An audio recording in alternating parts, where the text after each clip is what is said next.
Hey, what's up? What's happening? Big K Busy. We back to talk about this shit real quick, you heard me? So I forgot this.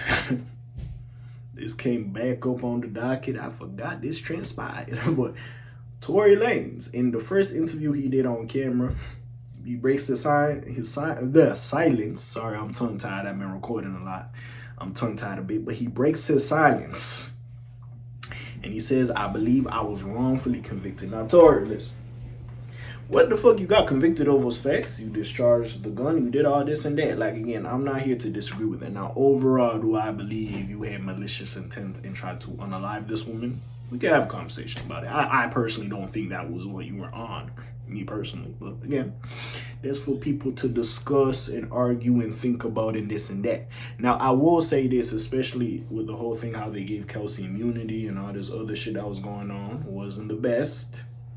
They was just doing shit at a point, I feel like, but hey, it is what it is. But we talked about it. That whole court case was messy. I don't like how they went about all that shit. It is what it is. But let's see what type of time he's on. Hey, listen, we cover everything. We cover what Meg said. We cover what Tory said. We got to be fair. If he want to speak his truth, he can speak his truth. Now, it doesn't mean we agree with it or it's right, but we're going to talk about it. And again, at this point, there was a point I was on Meg's side. There was a point where I kind of had some doubts. Now I just don't know what the fuck happened on that night. And when 50 was like, yo, we need some, if you want me to. Okay. This is it. 1 minute 30. I gotta remember this for the Tory Lanez video. So I take this shit out. Anyways, but like when 50 was over here sitting saying like, yo, who else do you want me to cover and do a documentary on so we could figure out certain things that did transpire? Tory and Meg was one of them people because, bro, we just got to figure out what exactly happened that day. But anyways, the amount of new evidence that has emerged since the trial has been overwhelming. I will say that. A lot of bullshit has been coming out ever since that trial. That trial was rushed. They didn't do a good job of that shit. They rushed that motherfucker. Let's keep it above. They kind of did. But anyways, Tory Lanez has spoken publicly for the first time on camera since his conviction. By the way, I don't care if Tory did do it or not. I don't like Meg's fans being happy he got stabbed in jail. I don't give a fuck. I don't give. That was nasty. That was fucking nasty. I don't care. Anyway, sitting down with NBC for an interview that focused on accountability, healing, and his ongoing legal fight. I gotta commend this nigga really sitting here like I'm still not. I gotta commend him, bro. He's still fighting for this shit. I do gotta give it to him a little bit. Like the stick-to-itiveness, you know what I'm saying? I gotta give it to him. In the conversation, the rapper said that he is in a period of growth and reflection. He continued to maintain his innocence in the case that led to his incarceration. Lanez emphasized that he would never harm a woman, a point he returned to repeatedly during the interview by Tory Lanez. Clear my throat to say this properly. I've never, and I do say never, been violent towards a woman. I would never hit a woman, let alone shoot a woman, Tory Lanez has said. Now, Tory Lanez, as much as I respect you, you look like you have a Napoleon Dynamite complex. Napoleon Bonaparte, not Dynamite, sorry. Like the short dude that just gets angry very, very fast and he just, you know what I'm saying, doing all that, doing too much, you know what I'm saying? You do look like you got that. So again, I'm not saying you all here hitting women, but hey, listen. Niggas do a lot of shit when they angry. I would not be surprised. We seen it with the Travis Scott situation. Wasn't it you or was it Chris? No, it was Tory, and you had a little fight with August, right? It was Tory Lanez, right? Or was that fucking Chris Brown and he had a fight with August Alsina? I think it was Tory Lanez. But yeah, big dog in it.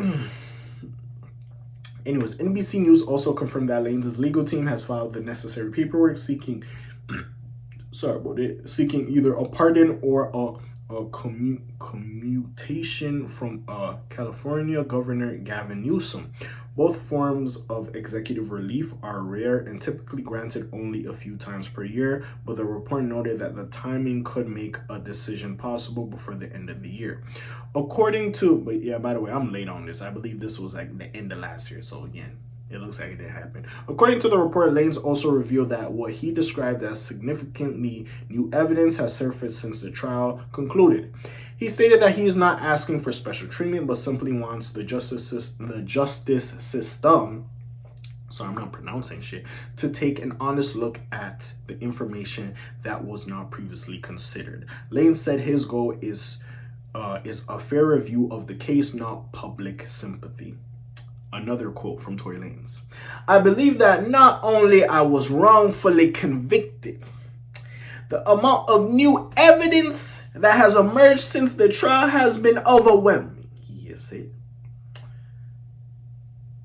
But like, it still makes no sense. Like, some of the friendships or connections he has with some of these women still makes no sense. Like the Kylies and the Mellies and whoever else may know. Lanez is 3 years into 3 years into his 10-year sentence. When asked how he has been dealing with the life behind bars, he mentioned that he's been focused on his personal development. Truthfully, I've done my best to keep my head above water. The fact this nigga is still dropping slaps from behind bars is a testament to his talent, to be fair. But mentally, I've gone through trauma that I sometimes struggle with, he explained, because I've never imagined myself dealing with things. I've never had to deal with it. I was stabbed 17 times. I almost lost my life. As of now, there is no indication of how the request will be received. Still, the interview marks a notable moment for Lanez, offering his most direct and composed statement since the verdict. There is definitely a very big misconception about me, he continued. It seems to the public that I'm a monster. I was catapulted into this poster child for the unprotection of black women, and it's just so unlike me. I've never really had a chance to express that. You can look at my criminal record. I don't have one. I've never had one. That connotation that I would do anything of this monstrous proportion is completely incorrect, and it's wrong. So, hey, we shall see. Hey, listen, you heard it from the horse's mouth. Hey, Tory states his piece. He is innocent. It's just one of them situations. I don't think we'll get a proper answer of what occurred.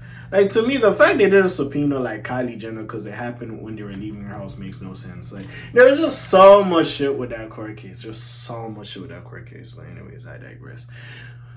We shall see. Tory got to speak his piece. He was on NBC. You know what I'm saying? But hey, we'll see where this goes. I never knew bro was in there for 3 years. It's been 3 years at this point. That's crazy as fuck, bro. Hey, we'll see, bro. I hope at some point you get time served and you could get out a little bit early when you do like a good 80% of your shit. So hopefully. But we'll see exactly what goes on with the little situation. It's crazy he has dropped more music in jail than Meg has. Do you know how crazy that is? Anyways, besides the point, what do y'all think? Y'all already know what it is. It's your friendly neighborhood K.A. signing off for today. The Black TJ Dead Wilder doing this thing. My name ring bells like Quasimodo. Hit like, subscribe. You trying to hit a little bit more, you heard me? And I'm gone. Slimes on peace, y'all else, gang. Aye.